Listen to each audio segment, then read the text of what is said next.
Bonjour à tous, alors aujourd'hui je voulais vous montrer quelque chose d'assez particulier. J'ai commandé récemment en Chine un hub USB 3 et ils offraient la possibilité d'avoir une alimentation avec. Du coup je me suis dit bah très bien, je vais la prendre avec, ça m'évitera d'en commander une autre à côté. Et j'ai fait en fait une erreur et je vais vous montrer. Du coup voici l'alimentation. Elle est donnée pour, alors on voit peut-être pas mais 5 volts 1 ampère.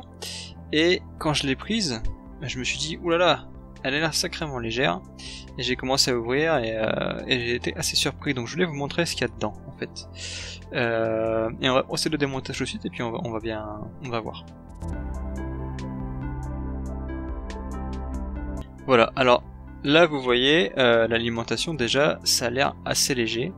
Donc on a un tout petit transformateur, bon, une capa d'entrée, une capa de sortie, ok, bon d'accord. On voit qu'il y a un USB ici, donc c'est quelque chose de standard qu'ils ont adapté juste en venant souder des fils, qui d'ailleurs ne sont pas noirs et rouges, donc je pense que ce fil là c'est du fil pour l'audio qu'ils ont modifié.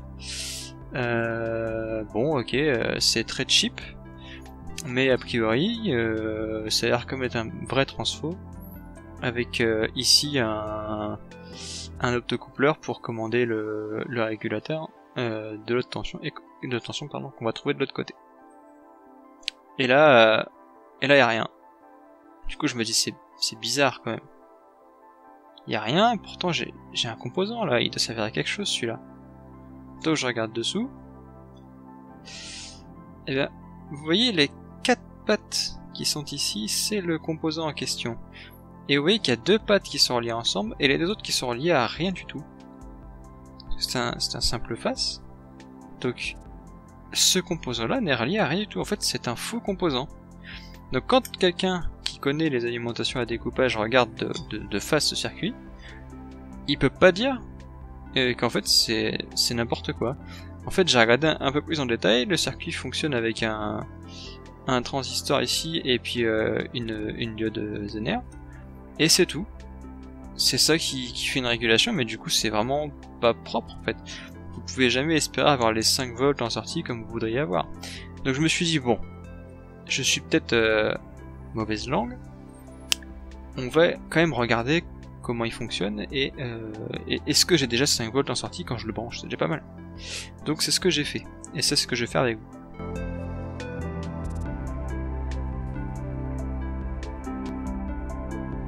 Donc pendant que je termine d'assembler, j'ai préparé une petite breadboard avec 2 résistances de 10 ohms en série pour faire 20 ohms. Pourquoi 20 ohms en fait?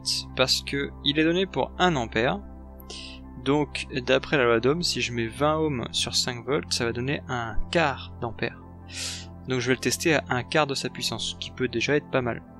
Donc c'est ce que j'ai fait en fait. J'ai préparé cette manip-là pour pouvoir tester à un quart de la puissance nominale de la machine. Je me suis dit bon, on va pas tenter le diable et balancer 1 ampère tout de suite.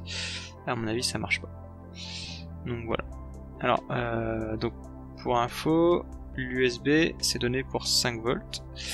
Alors je connais pas les tolérances minimax, de toute façon ça dépend des appareils, mais bon grosso modo en dessous de 4 volts 5 ça craint quoi. J'ai fait d'installer et puis on va se retrouver juste après.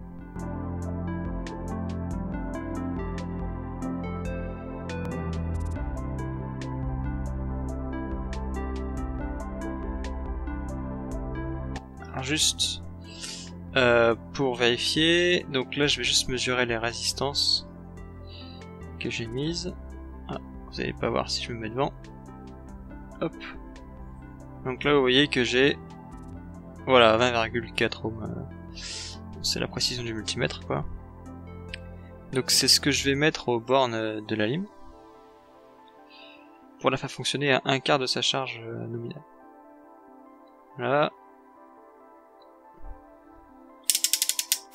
Donc là je me mets sur la tension